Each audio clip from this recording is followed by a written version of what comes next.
Business is a bit like a roller coaster, or I often think about it like a river. There's going to be times when you're in the rapids and you're fighting and you can't see the way through it, and you've got to trust the process that you have in place. And then there's going to be times when it's in still water, and that's when, rather than sitting back, you need to be preparing for that rough water, because it will come. There's no doubt we're going to hit it again.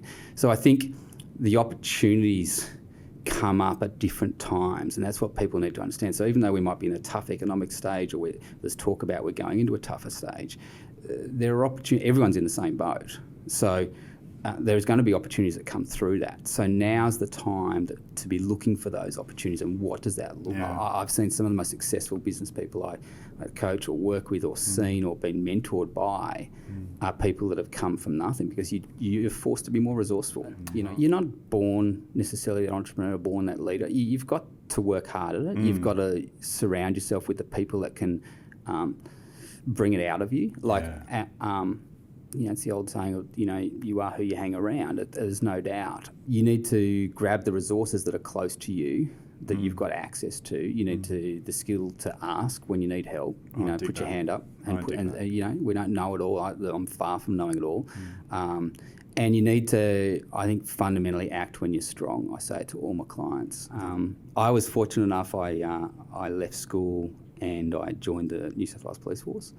And, you know, at 18, you're walking into families and households, and you have to have a level of skill to be able to try and divorce yourself. I think it'd be more difficult now, having 4 young boys and a family. There's no doubt. There's some naivety that gets you through, and I think in business it's the same. Sometimes in business you can be over-institutionalised through degrees and learnings that you actually... You feel crippled. And it's the same in the police. I found that when I look back, I found, like, gosh, some of the things we went to and what we saw and what we did, I don't know how I could do it now. So I was good in leadership areas. I loved that area, and I excelled in that area in school. But I was also taught a really good work ethic, that, you know, work was it's not about the money, it was about what you're doing and why you're doing it. And ever since I was young, I was taught that. So working hard was an ethic that was instilled into us.